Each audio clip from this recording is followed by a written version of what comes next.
Hey guys, you're gonna have to mind the massive amount of toys behind me because they're all Amaya's.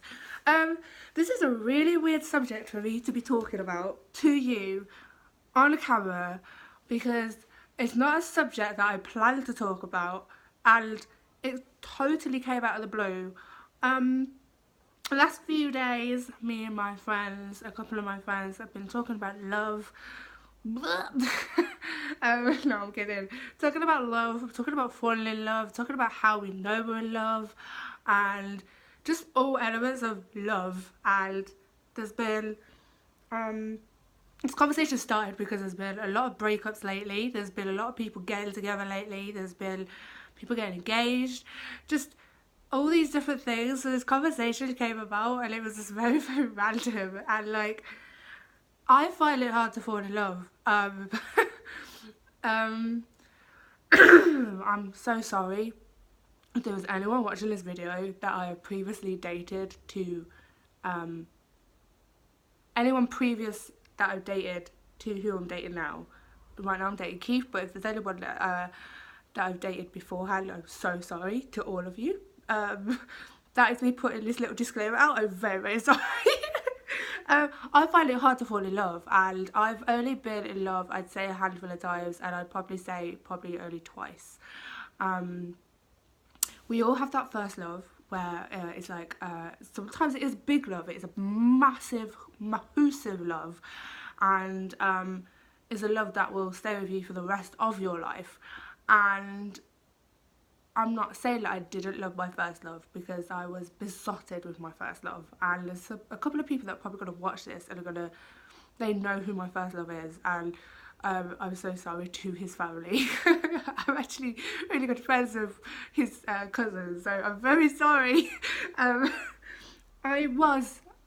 did love the guy of a mass amount, and he taught me a lot of what I look for in a partner and what I look for in a relationship and what I look for, you know, just in general. It taught me a lot of lessons, and obviously every single relationship that I've ever been in has been a lesson to what I do and what I don't want.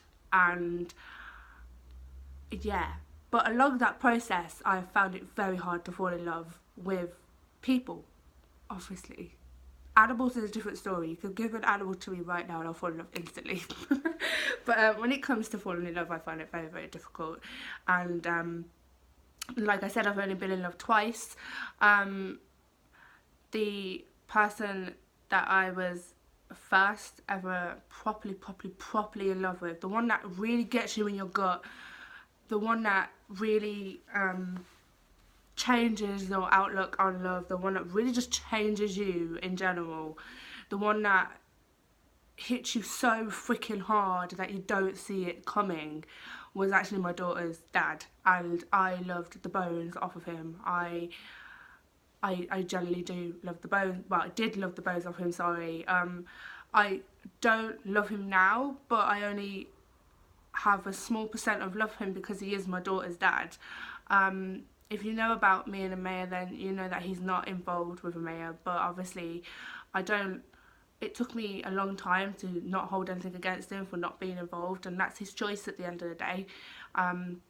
If he comes back and wants to be involved, I'm not going to stop him, but at the end of the day, he is my daughter's dad, and there's always going to be that little level of love for him because he is my daughter's dad. If he didn't happen, Amaya wouldn't have happened, basically.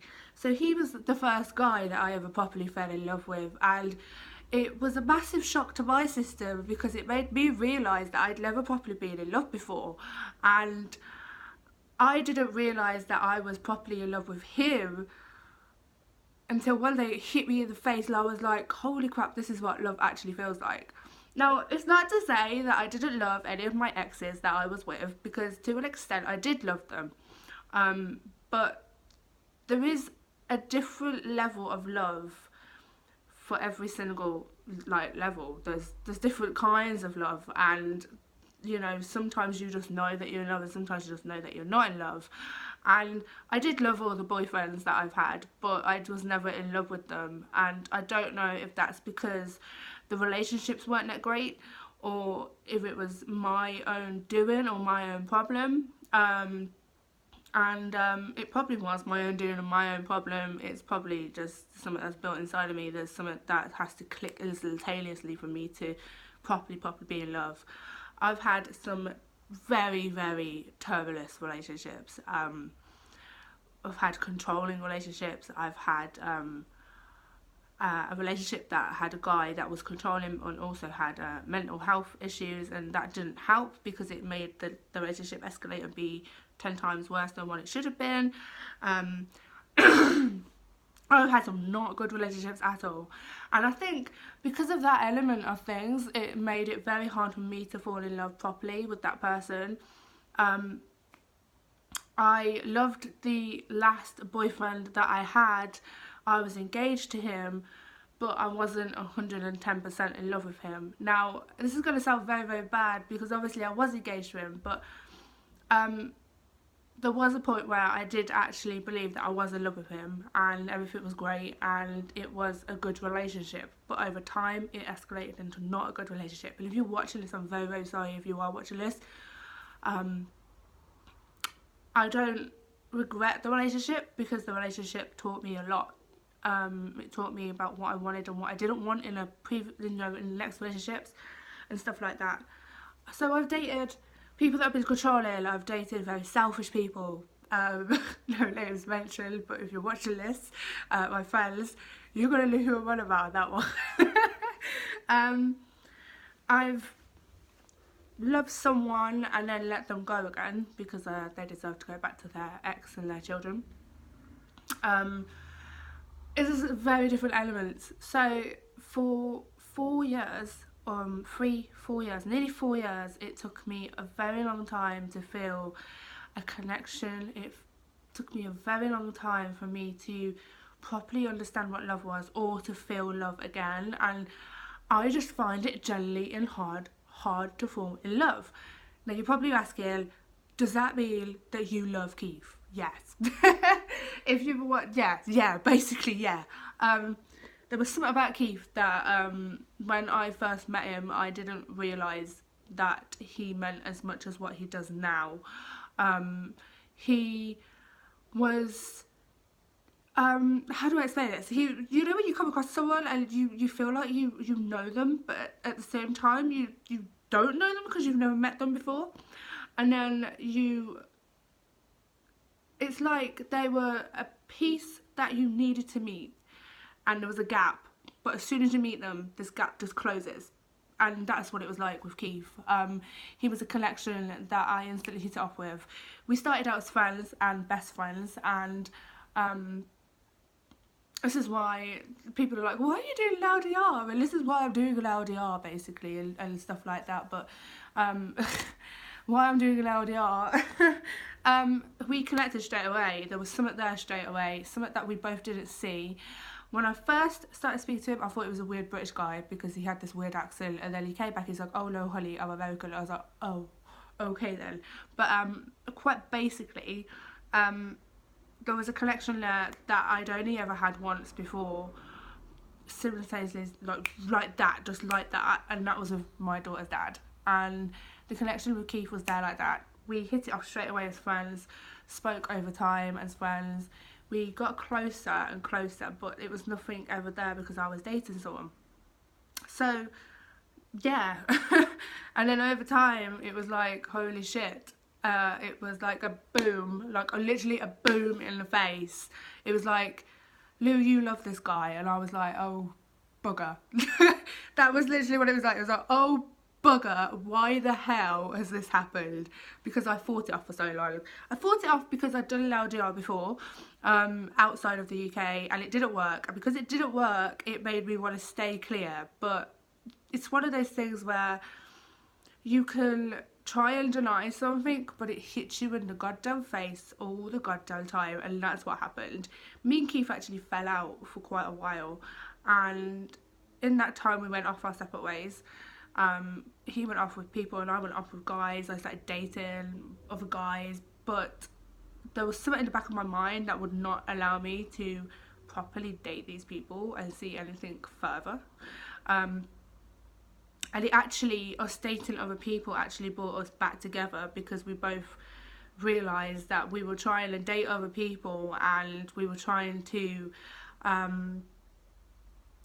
forget about each other, we were trying to move on, trying to find people closer to us, but it just ended up bringing us back together and making us realise that we wanted to be together. So that's why we're doing an LDR, because it was a connection that was so undeniable that other people could see it, even through all the bad and the fighting that we were doing, because that's what happened for quite a while. Everyone could still see the connection and could still see something, that there was something there when we couldn't see it. And then we saw it and we were like, let's just do this thing. Let's just stop messing around and let's just do this thing. So I'm doing an LDR because on a mental level, and everything else about him was absolutely amazing, but on a mental level, I love and fell for the guy that is inside of him, underneath his skin. Someone can easily love you for your skin, but it takes someone so rare to love what is underneath your skin. And I maintain that, and it took, I love him for his mental. He's inside, he's mental, he's freaking batshit crazy, and I love it. He's me, but on a male level. So I feel sorry for the people of America and the UK when we come together, but yeah, it was what was inside, and obviously everything else, like, to me, he's drop dead gorgeous. And to me, he's handsome as hell, and everything else about him is a bonus. But the reason I'm doing an LDR is because sometimes you connect with people that you don't realise you're going to connect with, you don't expect to connect with, and in my case, I tried to fight off, and it didn't work, because it ended up bringing me back to him. So yeah, and I can see that being a very, very long time of, we could fall apart a million times and I'd probably always end up just falling back to him, because there was something there on a deeper level inside of me that has made me go after something which is an LDR that I would never do in a lifetime, that my family think I'm batshit crazy for doing, and some of my friends do as well. But it was something he said: if you keep looking in your city for your soulmate and the person that you're meant to be with, sometimes you're going to fail, because the person that you should be with, it doesn't so happen to be in your city. And yeah. So that's why I'm doing LDR. That's why I find it hard to fall in love. I just find it generally hard because of bad experiences, because if I don't feel a connection, or even just a friendship connection, I sometimes don't chase those connections, because I don't like forcing connections, even on a friendship level. So that's why I find it hard to fall in love, because if there's not a connection there at all, I find it hard to force it, and I refuse to. So yeah, that's my video for today. I love you guys, and I hope you enjoyed it, and I'm sorry it's a bit long. I don't half rant, but yeah, yeah. Mwah! Give it a thumbs up, please.